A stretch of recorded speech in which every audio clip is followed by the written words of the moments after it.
Let's get going. Welcome. 7 miles.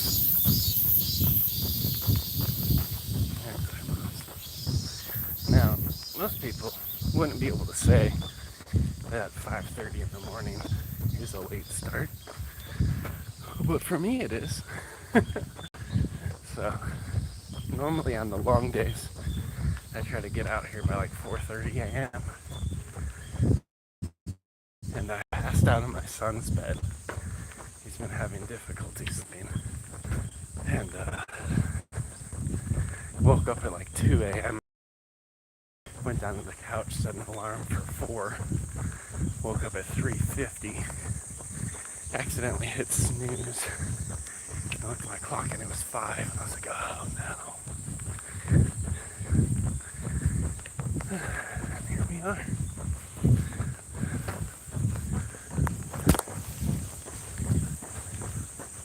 That's tricky because with the late starts, the kids start waking up.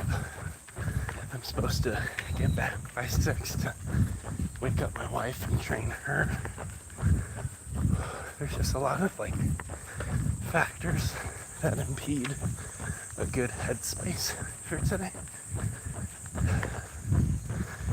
So we'll see, because the worst thing, absolute worst thing you can do is a long run,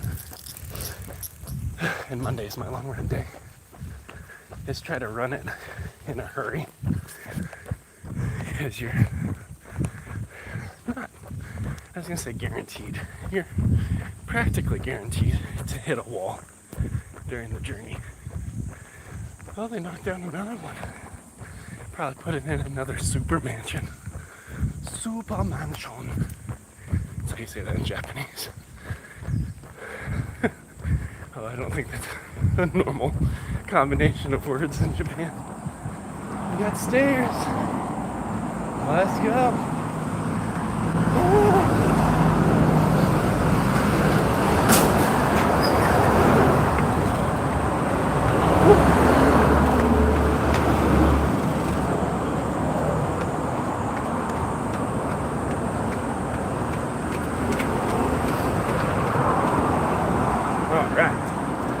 All right.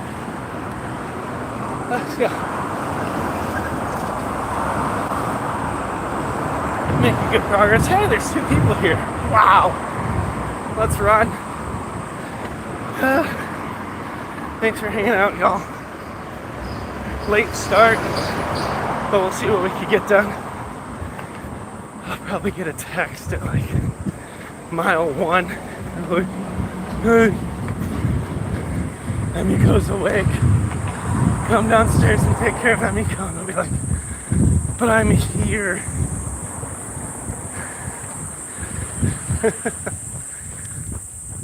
So hopefully the kids sleep, or they get lured into the trap of watching Bluey. But I'm going to see if I can stick it out and do my long run as intended. So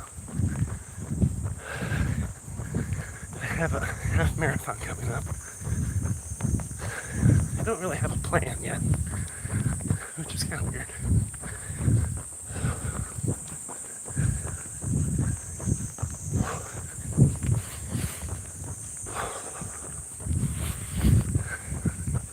But I will say, in comparison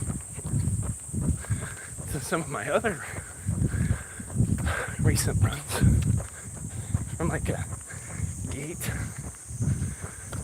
form perspective, today feels promising. So let's just give it our best go. See how far we can get. And just trottle along. Here comes that stairs.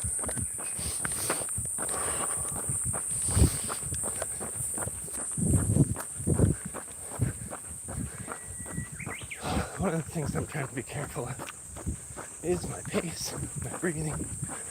I don't want to get too far out. My first mile is normally fast, and part of it is like I'm hunting for a rhythm. I'm trying to find my form, get my pace, my gait, everything kind of sorted. Because I always start off with some kind of asymmetry, whether my shoulder's dipping or my back's twisted or my knee's crunchy. Especially on the long run days, there's always something that I need to work through. And normally that first mile is kind of like, I should just call it the crunchy mile. Like working through all the aches or the things that are sore from yesterday, and then seeing what we're actually capable of. But a lot of times, it's also driven by just some level of impatience. Like, it's like I don't like running. I'm never gonna raise my hand and volunteer to run. That's not something, an area of particular interest to me, but I do it. I drag myself into these experiences. Typically because I've just seen it be transformative for my mindset and my health. But showing up for that transformation when it's hard, that's hard, right? So every time we do these, it's a battle on whether or not we're going to show up for ourselves, challenge ourselves. And then that first mile, as we're working through all the crunchy aches and pains portion of the run, it's where we're most impatient.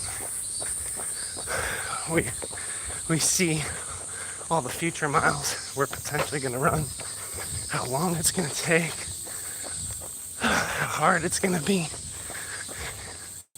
And rather than accepting the journey, a lot of times we subconsciously want it to end before we ever really get into it. So normally my intro pace is too quick, and then around mile 1, even partway through the first mile, I stabilize, sink into it, slow down like I just did, breathe, turn on my core, find good form, start telling myself, hey, we're in it for the long haul, bud. There's no need to be kicking it at that high pace, and it's not gonna end the race quicker. Well, it'll take you out of the race quicker.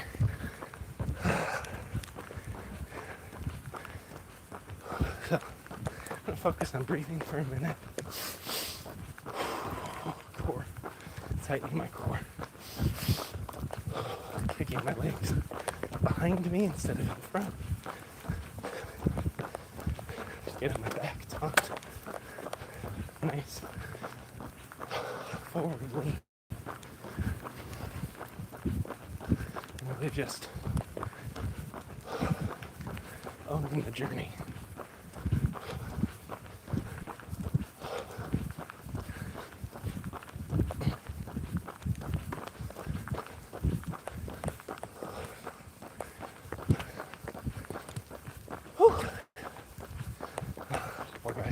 Carry that suitcase up those steps.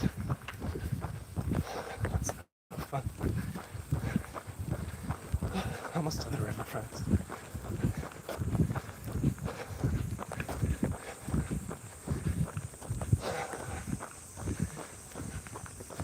We almost have a mile behind us, almost.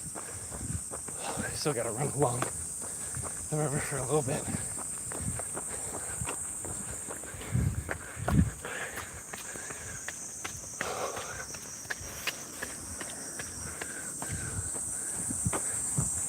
Yeah, there's Mount Fuji right there.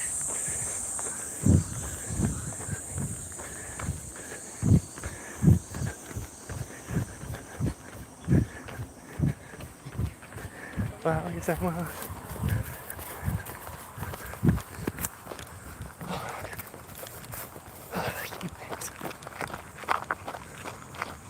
You don't want to push right now. It's too early. But I don't want to fall off pace either. There's a weird balance we're trying to find here. The other thing, Tokyo is blisteringly hot. Just outlandishly hot. And we're not there yet. Oh, it's only like 82 degrees Fahrenheit. Which is still hotter than my preferences, but it's gonna get worse.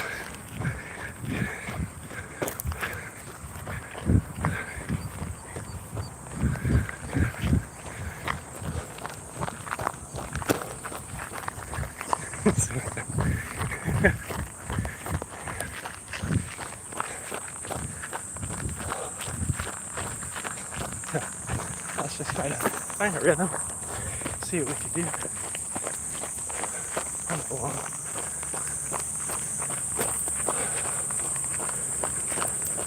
But it's hot. We're not even at a mile. We're tired. Already feeling some elements of dehydration. Now there are water spigots along the route, so we will use those. Definitely will use those today. But it's a weird game, because every time you step off for water, they help with the hydration. But then settling back into the pace becomes more and more of a challenge every time you stop. So there's a weird balancing act that we gotta figure out. We'll literally run this trail till it ends. We'll run beyond what you can even see right now. I guess that's the fun part.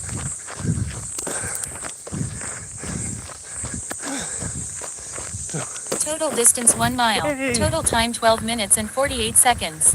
Split pace 12 minutes 48 seconds per mile.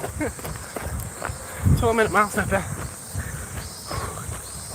Something to be proud of.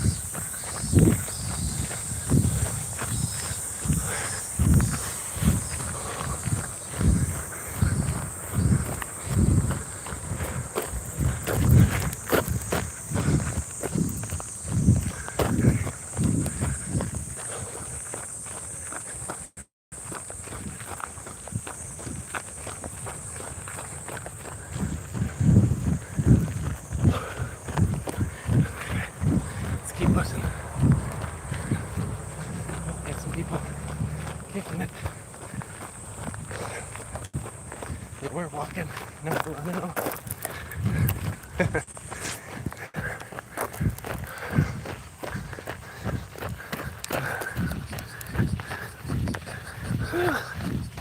I need to get a gimbal. Not make y'all dizzy.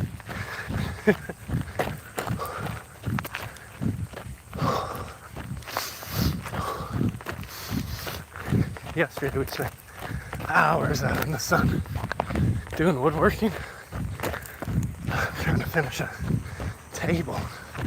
It's just brutal.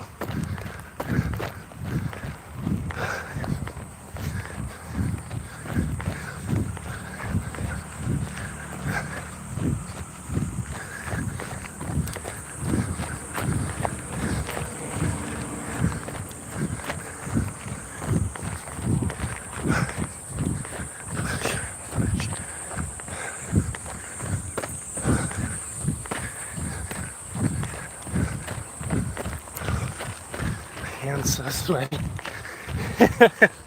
Everything so sweaty. I have 2 gooey packets with me today. Let's go open. Space them out in mile 2 and then at mile 4 for a 7-mile run. I'm just 1.2 and I was Wish I had a third packet. I'm gonna need it.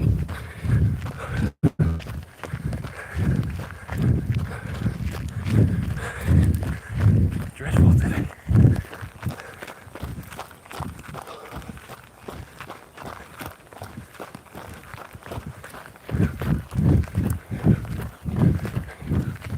But all we can do, roll our shoulders back, tuck our core, kick our feet behind us, lean forward, work, and breathe.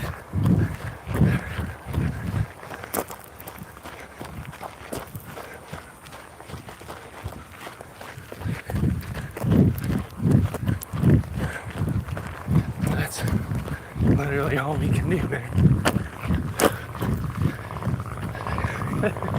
Just push along this path and trust that even as it gets hotter, we'll somehow be able to find our way back. I'm not so optimistic.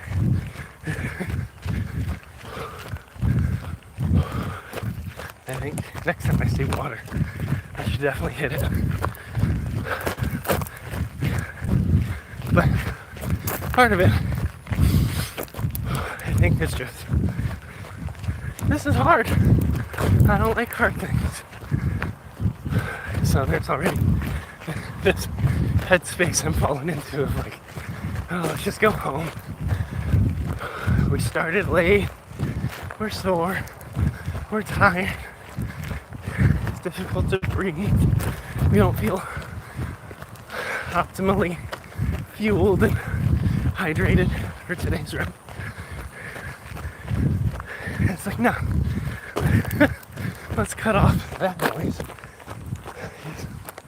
That noise don't serve us. And let's see what we can do. See if we can push a little bit. Because if we run 7 miles, we're gonna run it one step at a time. You can get crushed by the journey before you ever take a step.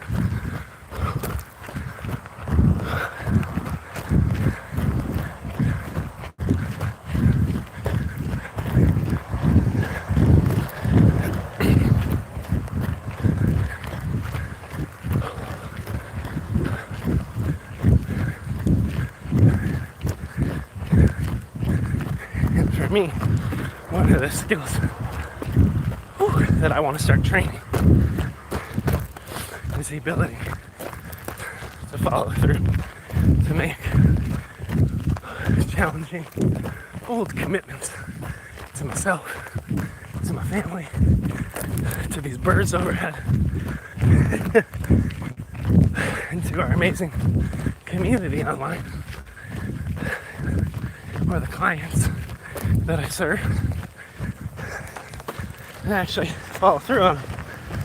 And if I set out to run, well, then if I'm capable, I should run. Because reality is, anyone can stop. Anyone can stop and turn back. Myself included. But if we can lock in our core, lock in our form, but even more importantly, lock in the mindset, why not finish?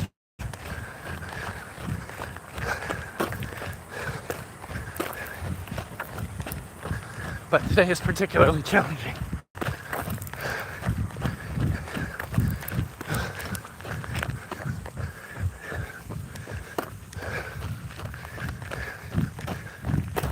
It's a particularly hard time, hard day to keep pressing forward. Yo, we got a like from somebody. It's wild because it's too hot. It is just too hot. It's too hard. But why not prove to ourselves that we can do it? And it doesn't mean being an idiot and not drinking water or not using our gooey packets for fuel. But it does mean let's space it out.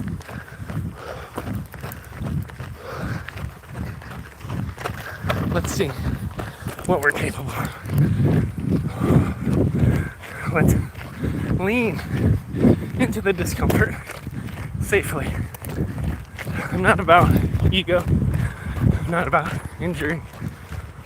I've trained up to the point where a run like this is within what I'd say is the edge of my capability. Like, if I walked right now, it would purely be because of preference. If I stopped right now, it would purely be because of preference. If I went up that hill and hailed a cab home, it would purely be because of preference. And I think recognizing that so important, friends. Because when we keep stopping short in our journey, there's no output. There's no success. I believe a lot of the good things that we desire and seek, not all of them, but a lot of them, are hard. There is no easy way for me to exit Johnson & Johnson and give my family stability in Japan. Or if there was, I sure as heck didn't find that path.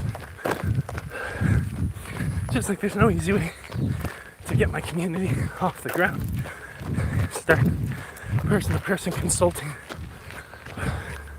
write a book, do these live stream runs, all the things in my life that could yield the outcomes I desire.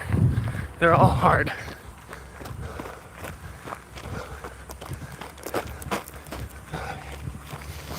Whew, we're almost at 2 miles.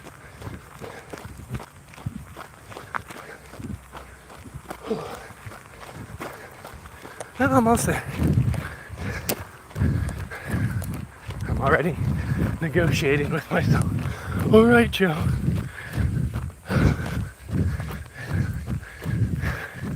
When we hit 2 miles, you've worked really hard. So why don't you start walking, get your breathing back, put your feet up. It's like, no. We're not at halfway yet. We gotta push to halfway. But it's like maybe at 2 miles, what if we take some power breaths, get our form on the level, get control, talk a little less. Well, how can I oh, Jason's out here getting it. Folks are working. So should I. And all the water spigots are on the other side by the 3 mile marker, which is a 5K. Oh, for all you kilometer folk. But thanks for the 2 likes. Thanks for being here on the journey, y'all. It's a hard run today. It's hot. I'm tired. Total distance 2 miles. Total time 24 minutes and 3 seconds. Split pace 11 minutes 14 seconds per mile. Quick one.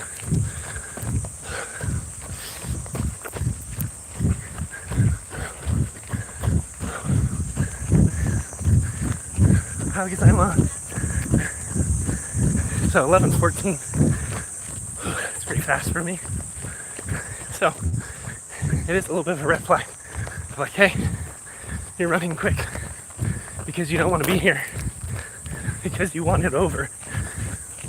That's not what you signed up for, bud. So you signed up for 7 miles, not 2. So what I'm going to do, I'm going to lift my posture up. I'm going to take 3 to 5 power breaths. I'm going to try to make my pace more laborious on purpose, slower.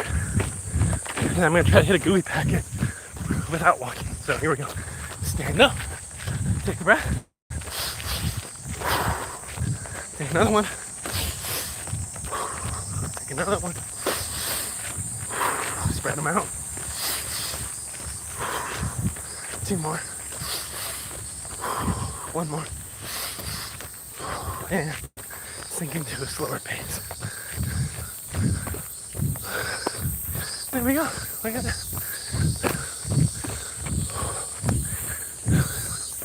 Oh, beautiful.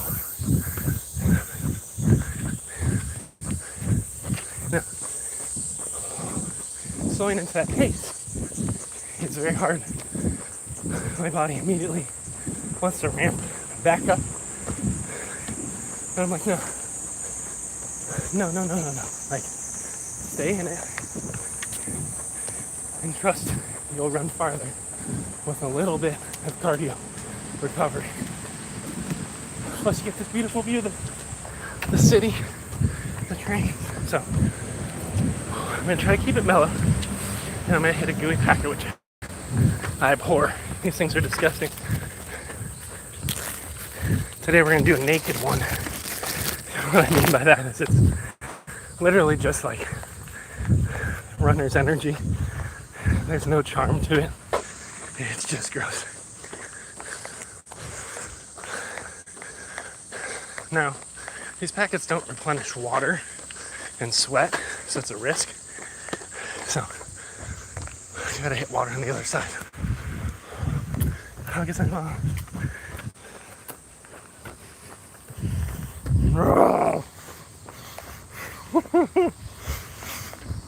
breathe.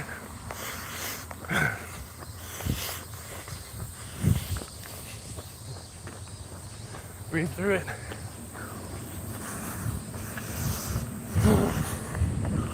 It's so hard to breathe through my nose and run and eat and talk.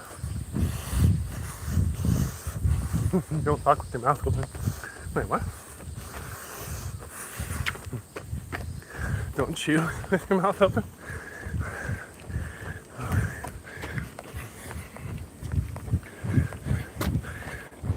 I guess I'm some elite form right there. I guess I want. You know, some folks say if you want to change your life, you gotta change the people you're around. Those who are informing your present state and what your future reality could look like. That's why I love running at 4:30 in the morning, 5:30 in the morning. Because in Japan, most people start the day a little later than the US. So folks are actually getting up and hitting that run. They have a pretty elite mindset.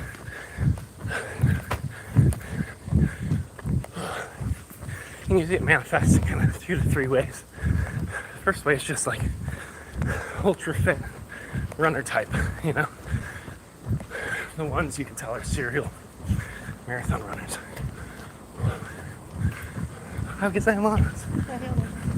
You know, the ones that can pick a pace and just make it happen. The second type is the Oji-san. Say no ba-san.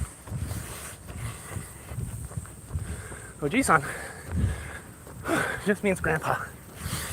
And Oba-san means grandma. But in Japan, they're a different league. Oh, it's just so gross. So, the Oji-san, they wake up early, they get out, and they walk. And these people are advanced, y'all. They're 70s, 80s, 90s. I ran a half marathon for my half marathon training program alongside, I think he was 87 or 82. I can't remember. But like, just incredible for these people to get up on their bodies, to stay strong, to stay active. They go out, they buy their own groceries, they cook their own food, they walk to the subway station. And on top of that, they wake up early and they walk. They live in motion. And there's something beautiful about Japan, and they're aged. Now, I'm going to be very careful with stereotypes, okay? There's a difference between stereotypes, generalizations, and trends, okay? Not every Japanese elderly person wakes up this early and walks or jogs along this river. They're Japanese elderly people fighting for their life. Lung cancer, colorectal cancer, heart disease, obesity. These things can still occur in Japan. But what I will say, they're much lower prevalence. The lifestyle of Japan is one of movement and one of doing difficult things. There's an expression I learned actually 2 days ago at a Japanese startup summit focused on longevity and anti-aging. One sec. Yeah, breathe. That hill took me out. There's a lot I want to say. Whew. But we're feeling the work. That's not a bad thing. It's just work. But it's called PP Key. Hey, PP King? I forgot exactly what it is. I gotta look it up in my notes. I did a LinkedIn post about it. But basically, it's the idea. P is kind of short for like fit, like being fit or healthy. And then K is like go roll or something. Yeah, look up the actual words so I don't sound like an idiot. Oh my god. Distance. Kicking my tail. Ah.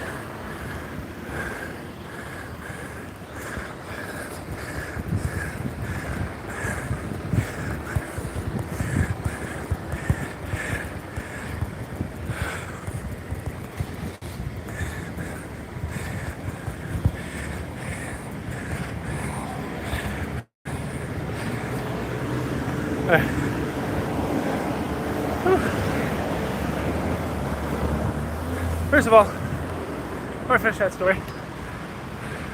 When I run, sometimes I don't get notifications, and I quickly check just to see if I got any texts from the missus. I got out here late. I got too snuggly on the couch. And she just gave me a text that she got like 3 hours of sleep last night.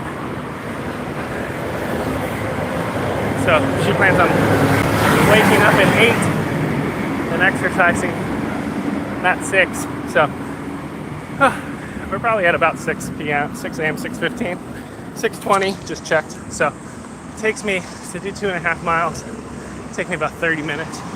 So I'm cutting it back. And a 5-miler in this heat with a late start,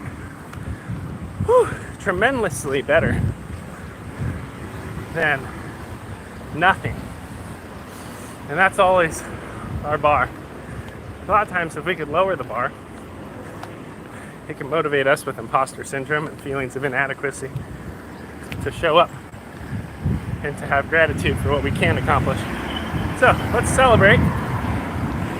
We're running like 5.2 miles today, so let's get back in it. We'll use the downhill for momentum. And let's go serve our wife. My wife. She's not yours. Can't have her. But we can support her. There's Mount Fuji.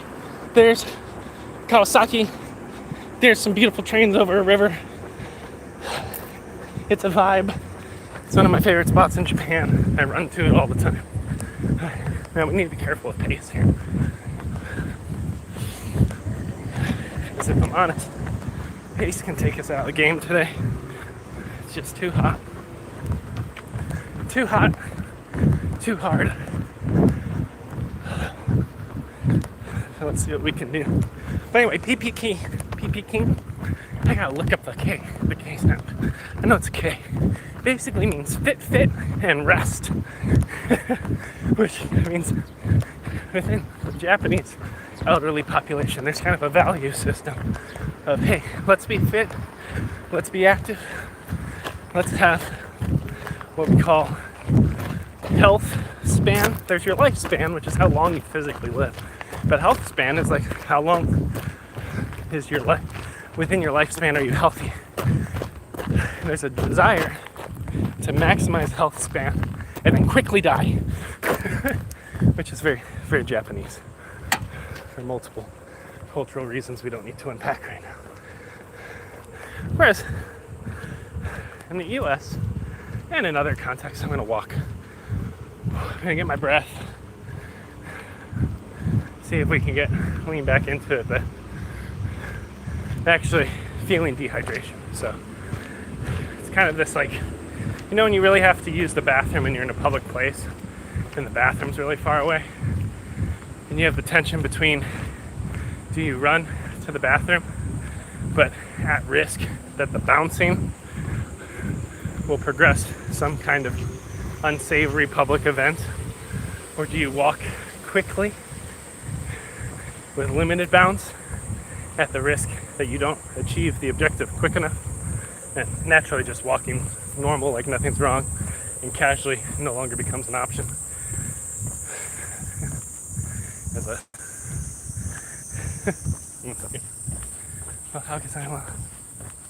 As a father with multiple children who have had public accidents, you start to recognize the signs. My favorite's when they go from totally fine and distracted by something into immediately distraught, racing to the bathroom, and then they underestimate how many steps are required to actually get their pants down to use the bathroom, and then you just have like a toilet explosion, which I would take over like a grocery store lobby explosion. Do grocery stores have a lobby?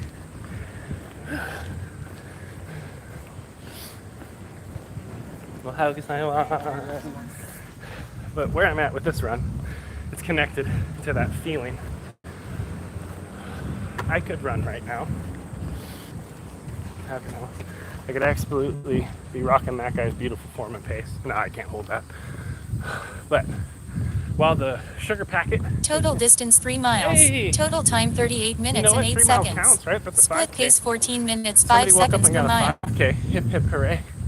Is it the 7 miles they intended? No. But they woke up and got something. Something better than nothing, right? I'll make that a t-shirt. Ooh, I like that. I should make that I gotta make a whole bunch of merch. It's on my list. But, I'm dehydrated, and I can feel some of the signs. My skin feels, is it tight or puffy? I always forget which one. I can like feel it in my hands when my body's low on water now. I'm not Goggins level crazy with this stuff. Even if I do run and talk to you and look forward and talk to you, the reason he does that is so he doesn't branch. But it seems really intense because he times it out well with the points he's trying to make.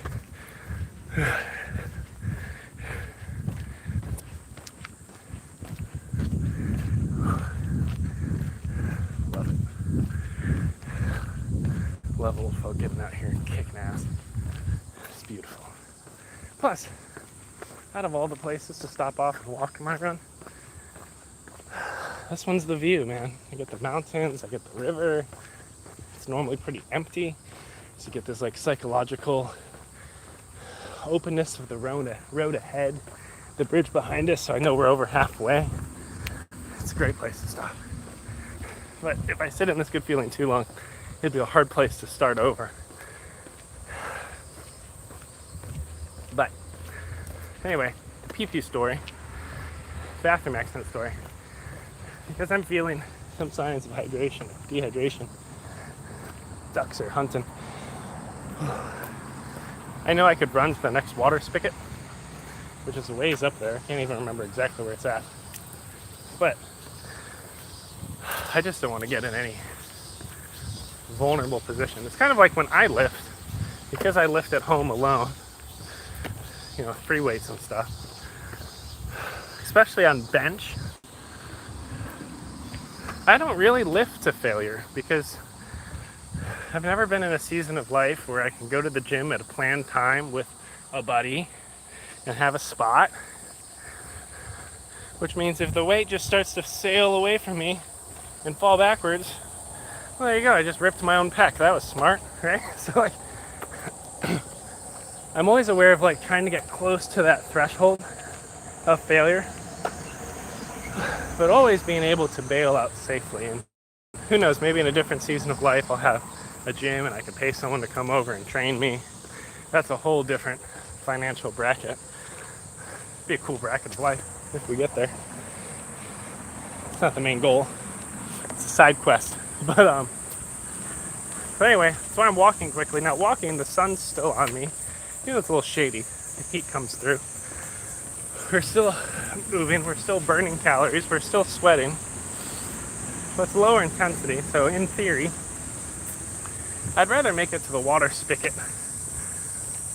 without any kind of online incident of passing out. Although it'd be good. What, it's bad press is still better than no press. Crazed 6'3" fat man passes out in Japan while live streaming. This is what's wrong with this generation. There's like some kind of headline there. I don't know what they call it. DadBod zealot pushes too hard. Carried from the park in an ambulance. I don't have health insurance right now because I just exited Johnson & Johnson in Japan. So there's a process, a pathway to figure out how to get said insurance that I haven't navigated. My wife started the process. She's still dependent on me for part of it. So there's a lot I gotta do in that space. Whew. Fuji-san. Sugoi. It's great. So we're gonna speed walk to our next water spigot. We'll drink water, we'll gather ourselves and decide if this is a long, sweaty walk home or if we're gonna get back into a rhythm. I don't really know yet. I know my phone's getting hotter, so I'll even see if you get to finish it with me or live in suspense that I get carted away in an ambulance. Both are very real possibilities. None of them are ideal. Well, finishing's ideal. Finishing's always ideal. But today is just another great lesson in modification. Now, some could argue Joe was looking for escape and looking for notifications. He should have just stayed in his run and ignored his wife. But fitness is a long haul journey. I'm on day 421 or something like that. I ballparked it a little bit.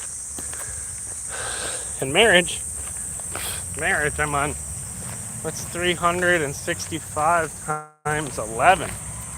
12? 11? How many years? Crap, what is that? Well, we're at least on day 3,600, all right? Most likely 3,000, 4,000. Let's say we're on day 4,000 of marriage. That sounds like a nice even number. And while my fitness journey is a journey that I celebrate and I'm proud of, 421 days of showing up for myself with different run workouts, different lifts, different mobility, different grit as I've navigated certain inhibitions mentally and physically along the way. The 4,000 days of marriage. Whew, seems like I should keep that streak a priority. Seems like I should keep working at that. That's one to hang up on a wall. But you don't want to marvel at it too much or you'll fall. Right? You gotta show up every day, which means if I get a text from my wife, who I'm coaching right now as her personal trainer, of like, hey, 3 hours sleep, I set an alarm for 8 instead of 6. But when I wake up, I'm gonna work out. Like the resolve to sleep a little longer but still do the hard thing with exercise. By God, I should honor that. I could always show up tomorrow and run more, right? I won't, because tomorrow's a lift day, and I don't want to. But like, at day She's on day 20. So I got to meet her in her journey and nudge her along in love, which means modifying my journey. And marriage is never 50-50. There's always give and take. There's always shift. And if you're expecting to get into marriage to get something out of marriage, that's not going to work. That's a pathway straight to counseling. Like, marriage is really about giving without expectation, which for any human, in any circumstance, is incredibly difficult. And a lot of times when we feel hurt or we withhold love from a partner based on something they did to us, like, it's just a vicious loop that two people can repeat until implosion. You gotta grind it out, work through difference, decenter your perspectives. And the trajectory of the life you map out together isn't always going to be linear. Again, isn't going to be a perfect 50-50 split. My wife wanted 4 kids. I wanted 2 kids. We met in the middle at 4. Yeah, I know, the math doesn't make sense there. And there was an inversion. Like, my wife had very challenging pregnancies, very long deliveries. The choice of having our 3rd was incredibly difficult for her. I wanted a 3rd. And we were also doing foster care at the time we found out she was pregnant. And it was one of the first times hearing about an expected child. There's a water fountain there, I think I'm going to hit. Oh no, there's one out there I'm going to get to. Hearing about an expected child, where we didn't immediately have joy in that. Because we were navigating 2 foster kids, 2 bio kids during peak COVID. And we didn't see a transition out of the foster kid situation, and eventually their mom got on the level and reunited, which was an awesome outcome. But for us, like, incredibly taxing, incredibly challenging. Water spigot, it's like an oasis in the desert. It literally looks that way because we're walking in sand. Right, so the 3rd one was difficult. And I really did want a 4th child. Like, I had started to imagine that we could fill a minivan. That was a hard choice based on Felicia's health coming out of Emiko, which was our 3rd. Like, she had never really had an opportunity to get her body back on the level from the first 3 kids. And she had also had an ACL tear, huge lack of confidence in many spaces. Let's get some water. So it's not 50-50, but we love all 4 of our kids now. Akio's a chunk, but I think having a sensitivity to that as a partner is really important.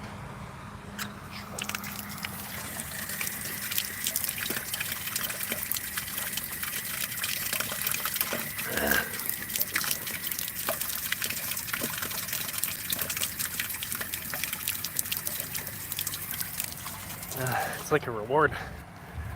All right, do we want to run? Sun on our back, water in our belly. Toilet before us, wide open for all to see and experience. But anyway, that's the motivation of, like, check your notifications, because I never want my workouts, and they have at times, I never want my workouts to become a source of animosity. I want to be in a position where Felicia sees the progress I'm making physically, but also from, like, a mental health perspective, and she isn't hindered by my journey. And the hindrance is being woken up by a herd of kids that need to be fed and taken care of, and that's something, a spotter role that I normally fill. So it means on the long days, going to bed earlier, waking up at 3:45, 3:55, or 4, having all my workout crap prepped, hopping on my bike, and just starting, even if it sucks and I don't want to do it. Because I don't have time to to screw around with the maybe of a workout. I just gotta get in there, do it, and get home. So that I'm not a hindrance to my wife in her rhythm and routine. She stays up late, she cleans the kitchen, zeroes out the living room. Like, she's amazing. Which means she wakes up later to recover, and then she gets hers from a workout perspective. Birds! Crap, it's hot. Alright. Whew. We knew this could happen. Ah! I used to shoot these things. They say that's a weird expression. I went dove hunting once as a child, and it's incredibly traumatizing. Why would you kill those birds? Especially because the meat, there's not even that much meat and it's gamey. It doesn't make any sense. There's a hyper masculine tradition in my family, my extended family, my dad's side, where they'd all go out to Arizona every year. It's one of those rite of passage, Johnny killed a buck kind of things. I want to be careful not to label it as ways of old, because there's still traditional values that value things like this. But I think when we push tradition through people that don't value it, it's just trauma. Maybe I need to toughen up a little bit. No, I'm just kidding. But anyway, here. This will be our fun dove story. You ready? It's gonna be real unsavory at times. And just ask yourself if this is what you want to do to your next generation. By the way, no shade on my dad in this story. My dad's great, and I got to spend a lot of time with him. Even though it was hard, I didn't like the whole experience. It was still a good trip. It was really the people around my dad. But anyway, my dad was one of 8 kids, and over half of them are men. Pat, Mike, Tony. There are only 3 of them? I'm missing one. Mike, Pat, Tony. I'm trying to do the other ones in my head that I won't.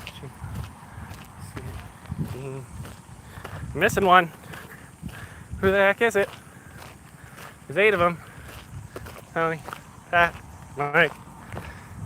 There's an uncle somewhere that's been lost, because I know Sue, Sheila, Jean. Puts me at 6. I need 2 more. Who are the other 2? Oh, Val. I'm missing one of my aunts or uncles. They've been forgotten. It's okay, they're on the California side. They're a little far from me and my lived experience, even though you love family when you have the opportunity to connect with them, right? No shade. But, 1 second.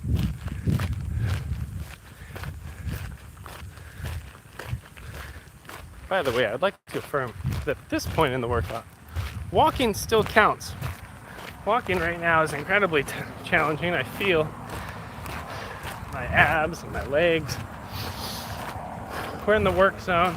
We're still navigating dehydration a little bit. So next time I see a spigot, I'm going to get more water. It's okay that we're not actively running right now.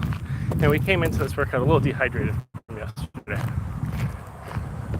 I know in the beginning it was like, oh, it's within our capability, keep running. That was true at that point. Right now, walking, good. Running, hard, not necessary.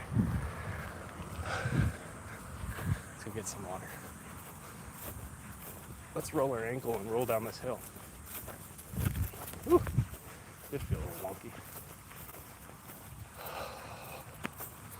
Thank you, Japan, for this water. This bent up spigot.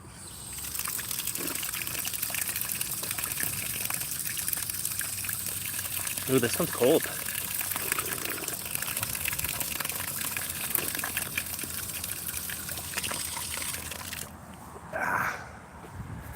Whew, dreadfully hot.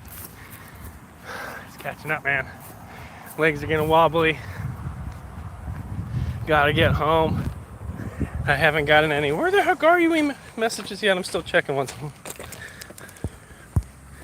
Yeah, still good. But dove story. So anyway, all these men and their boys would fly to Phoenix, Arizona one of my uncles lives there. I can't remember which one. I think it was Mike. I'm still missing an aunt or an uncle. Is it an aunt? Or is it an uncle? Sorry, this is really gonna bug me. Who the heck are we not including? Is there a recluse in my family? Because I've met them all at different stages of life, particularly funerals for my grandma and grandpa. Well, funeral for my grandpa, which was more of a celebration of life, and then my grandma, in like her last week, we went and visited her right before getting out to Japan for our first missions trip. But now we live here. Breathe and walk. I'm trying to stretch out my hip flexors.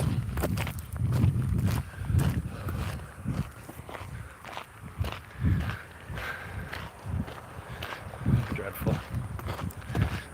Dreadfully hot. So, friends, what am I talking about? Total distance 4 miles. Hey! Total time 56 minutes and 17 seconds. Split pace 18 minutes 8 seconds per mile. So hey, 18 minutes of walking versus 11 minutes of running. You'd be surprised from a caloric perspective. They're both doing something. Sure, running you could burn more, but you typically don't run as long as you would walk. So if you could walk farther and longer, you can actually burn more. It's all really a product of time and motion and intensity of the motion.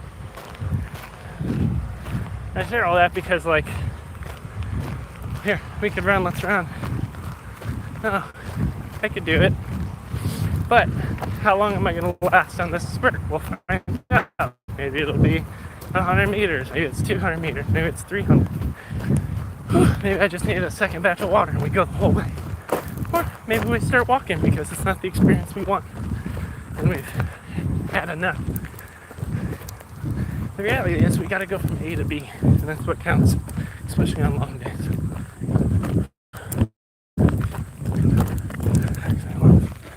That's elite form right there. Fantastic. But let's see what we can do. You know, there's a bonus water fountain just up the stairs, so might as well get to it. And today's workout's only 5.5 miles or so. 5 point, not even 5.25, like 5.2.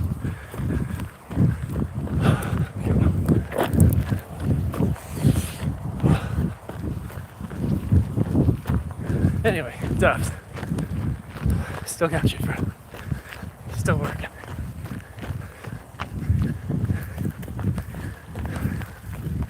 So, everyone will fly down to Phoenix to connect with the uncles and the men, which are boys. And we would pack our own shotgun shells. I don't even know if that's legal. I think it's legal. It's a little dangerous if you don't know what you're doing. And then we'd go out to these different fields in Phoenix before dawn, camp out, and then when birds would fly, we would shoot the birds, run out, and claim them.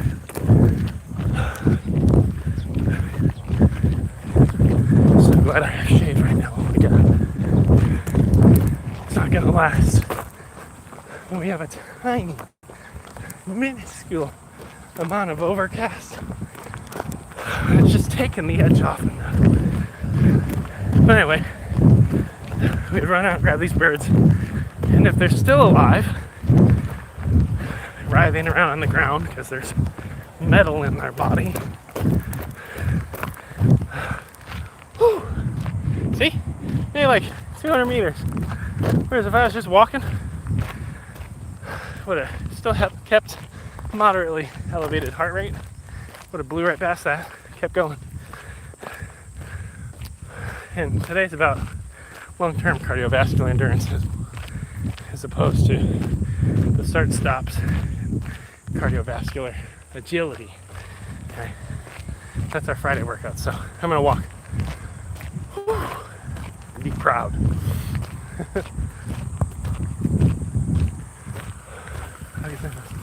So, when a bird gets shot, this is, I guess, trigger warning. It's part of my upbringing. And it's not dead. It's arguably the most humane to grab its torso, grab its head, and twist your wrist. And we call it wringing its neck. And before this trip, there was a book I read called Ringer, which basically tells actually like the story of dove hunting. I think it's dove hunting. And like there's this treasured role of like going out and being a ringer, and, like picking up these birds that are injured and wringing their necks, and like very vulnerable, very honest, maybe written by someone who navigated the same journey as me. But anyway, like looking at these birds right before they expire, it's just messed up. Or at least for me. Like, yes, we have to kill animals in order to eat them. But like, these birds, I don't need to eat these birds. They're just out doing their whole field thing. It's a bird apiece, and I'm coming in with a gun, right? Like, it doesn't make any sense. It's very hard for a boy like myself. Anyway, here's the trauma. You ready for the trauma? That's not the trauma yet. Because I would do that, and I didn't like it. There's this guy named Crazy Captain. Really old dude. Really, how do I describe him? Very woodsy, right? I'm not going to say redneck because that expression is loaded, but they exist everywhere, not just in the deep south. So we don't really know where Captain came from. He was a tag-along with this family adventure. And Crazy Captain, he liked eating raw hearts, like fresh raw hearts. And people do organ meat, right? That's like a thing. Okay, I'm not gonna judge it too much, but he'd shoot a bird, and if it's writhing around, Crazy Captain would get up, he'd run over there, and instead of like wringing the bird's neck, he would like rip its chest out while it was alive and rip out the heart and eat it as the bird looked up at him and expired, like it was like a horror movie. And anytime I shot a bird that landed near Crazy Captain that was moving, me being a really short fat kid would get all hot and sweaty running to get to the bird before Crazy Captain so I could give it a more humane death. It was like the worst week of my life. That's what it felt like up to that point. So again, it's not, I don't like have any issue with my father in bringing me on the trip. We only did the trip once. Rite of passage trip. And I had all these conflictions going into it, and coming out of it, I had the same conflictions. And I'm glad I got to spend time with my father. How could I lost? And my uncles. I just wish the time had been spent bowling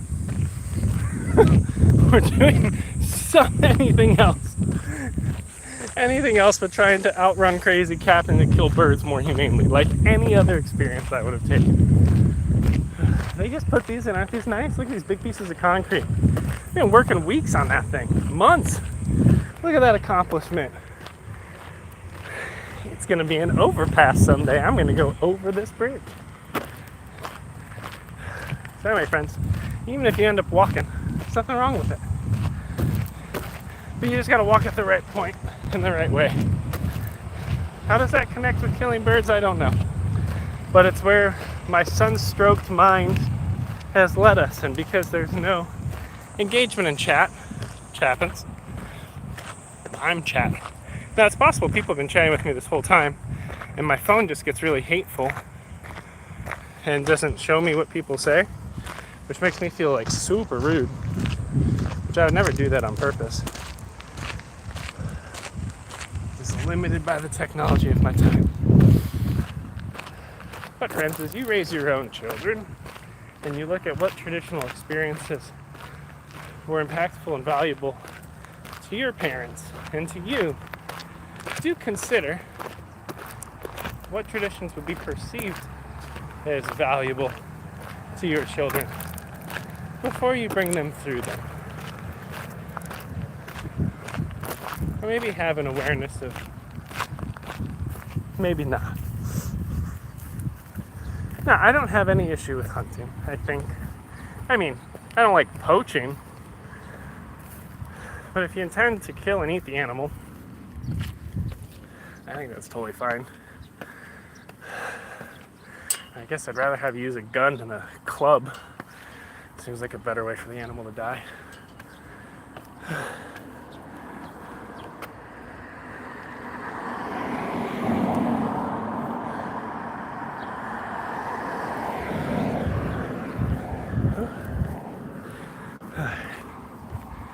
Sun's getting us, distance is getting us, but I'm still focusing on form.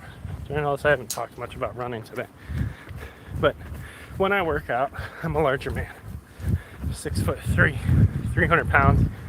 I can still train up to running multiple miles or kilometers. I got a half marathon scheduled in October, so I'm going to start training for that. And what I've found in my early middle-aged years at 32 is that there are good ways to run and bad ways to run. And a lot of times when you're just starting, you think running's supposed to be hard, painful, and difficult, and really achy afterwards. So you're just running the wrong way. Like, after my runs, if I execute them well, and I train well leading into them, I should be able to be up, walking around all day, picking up my kids, getting the groceries. There might be some residual fatigue, sure, but like, I don't come out of my runs injured unless I do something wrong. And I have some pretty serious spinal injuries that I've been rehabbing for years. But there's techniques you can do to reinforce how you run, how you walk, how you train, so that's still accessible, even if you're heavier. So, one of the levers you can pull on running is not running. Knowing when to walk, but how to walk well with good form, so that you keep your cardio up, but you also keep training your core and back strength. So actually, it's going to sound kind of strange, at least for me, I believe if you're running long distance safely as a larger person, you should be running more with your abdominals and your lower to mid back than you should with your legs. And that's going to sound really strange. First of all, most larger people, if they're larger but active people like me, when we're bigger and we walk from A to B, our legs, our muscular strength in those spaces is normally pretty high. Now, if you purely sit in a chair all day, that's not true. And that's something where you'll definitely need to work on your strength there. Cicada. But because of that, one second.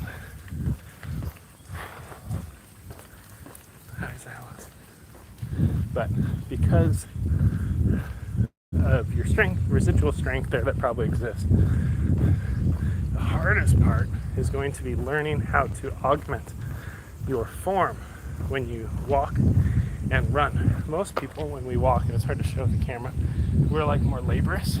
We lean back, we arch our back, we walk on our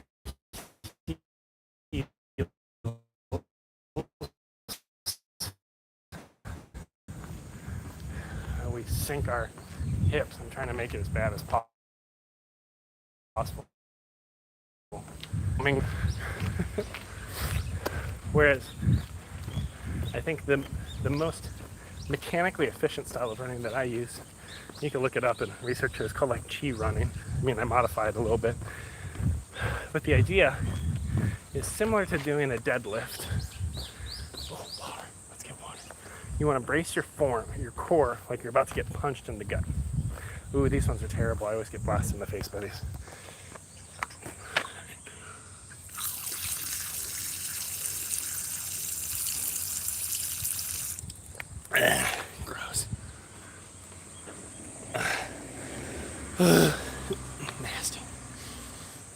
farm. They popped up this house in like no time, man. It's big too, high ceilings. Way to go. Japan's starting to build more Western style houses. I mean, you could still get traditional box Japanese apartments and stuff, but like in growing areas, they're tending more towards a Western style, open concept kitchen, stuff like that. So the house prices are going up. The build sizes are increasing. A lot more people are looking for a home office based on work remote culture. So it's a big mix. But when you run, and even when you walk, an experiment you can do when you're walking through the grocery store or whatever, put your hands on your grocery cart and bring your butt backwards like you're doing a deadlift. So hold your cart, push your butt backwards. I can't demo it because I'm holding you. And then brace your core. So you want to squeeze your middle abdominals, your lower abdominals, and these regions are typically weak on larger people that ride a desk. You want to learn how to squeeze those abdominals and then push your cart, leaning forward on it a bit more than normal as a guide.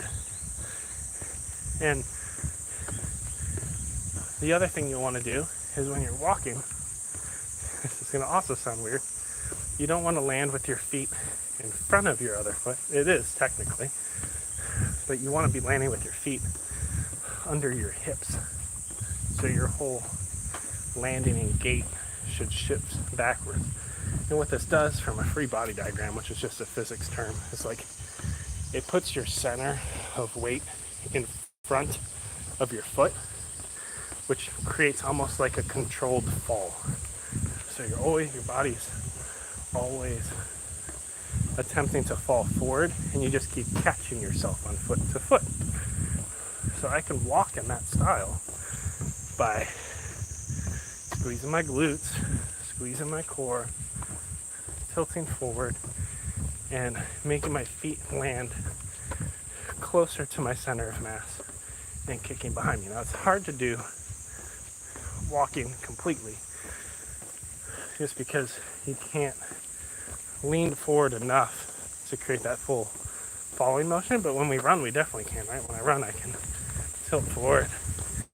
My feet are landing under my body and kicking behind me. Now if I'm a sprinter, which I'm not, your feet definitely land in front of your center of mass, and you activate and engage a whole host of muscles to kind of pull your body over your foot. Why is it so big? Let's go. Yeah, my knee's a little wonky. Feels weird. I'll watch that. Ah! It's just cicadas. Here's your cicada therapy for the day. But I think a lot of people don't know how to walk and run safely. And especially when people, I'm going to speak to men for a minute, so it could be anyone. Like, you get married, you have 1 or 2 kids, maybe start working longer hours, trying to get a promotion, trying to provide. Total distance 5 miles. Hey, 5 Total miles. time 1 hour 14 minutes and 17 seconds.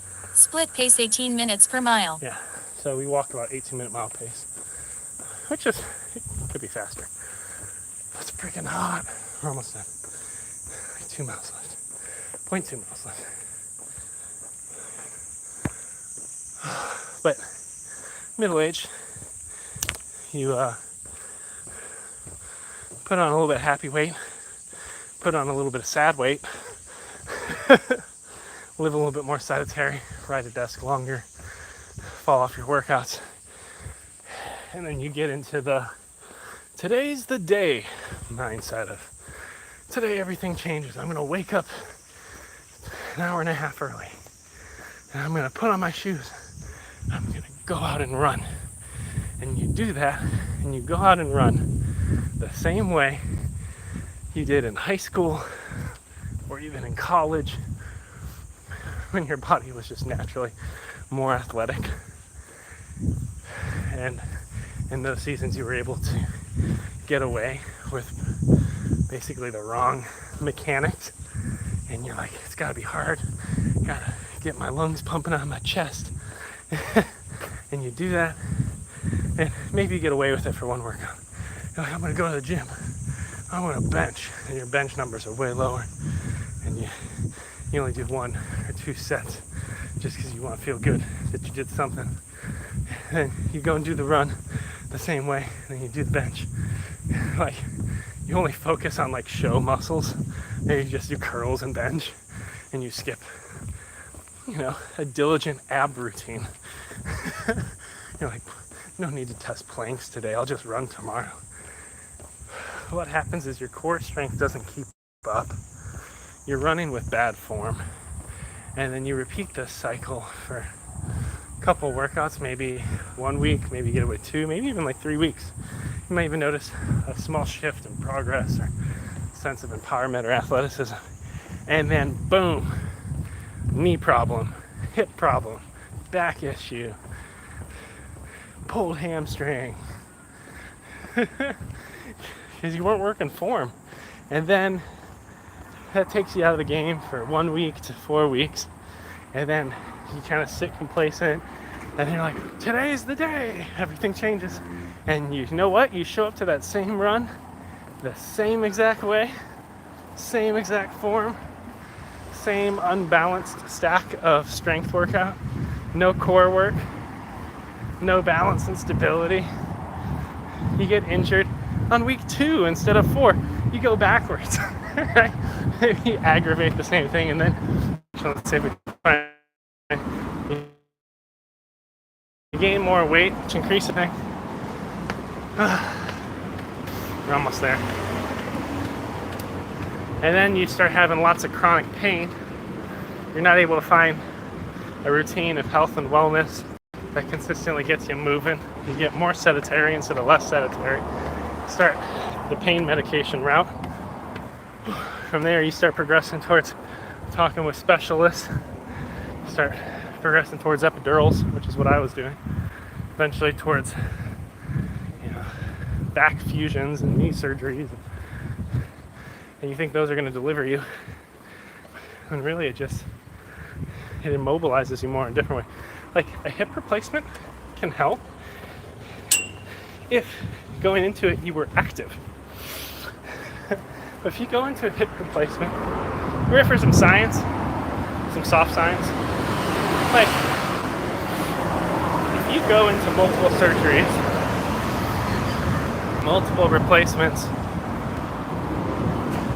without, prior to that, having a routine of active movement and health and wellness, muscular and cardiovascular endurance, the replacement will alleviate pain, because a lot of that pain can come from joint on joint, right? The cartilage all wears down. Like, yes, you can eliminate pain in those spaces with a titanium ball or whatever they put in there.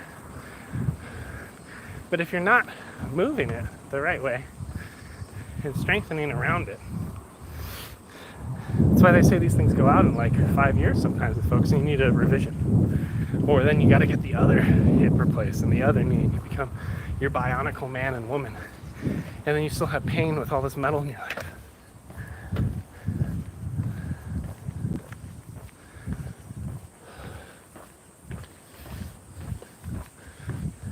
Whereas, I think in many ways, like, traumatic injuries can occur. Different setbacks can happen. But what I've seen, at least in Japan, with the PP King that we talked about, is like, there's a lifestyle that accepts that you have to move, and movement can be uncomfortable. But as you train it, you develop resiliency. And then when you're actively moving and having pain, connection, friends. Oh, are we back? But the problem is we don't get ahead of these things. We get all these complex procedures, and we lose form and function at an accelerated rate, and we become more injured. We go through more procedures, and yet become more sedentary.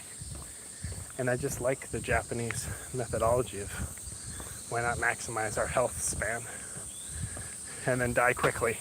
It's such an awesome mindset. We talked about it earlier on the live. Well, anyway, friends, that's all I got for today. I'm going to go back, be a dad and a husband. And I'll see you on the next one. In 2 days, we got another run. Keep changing the world.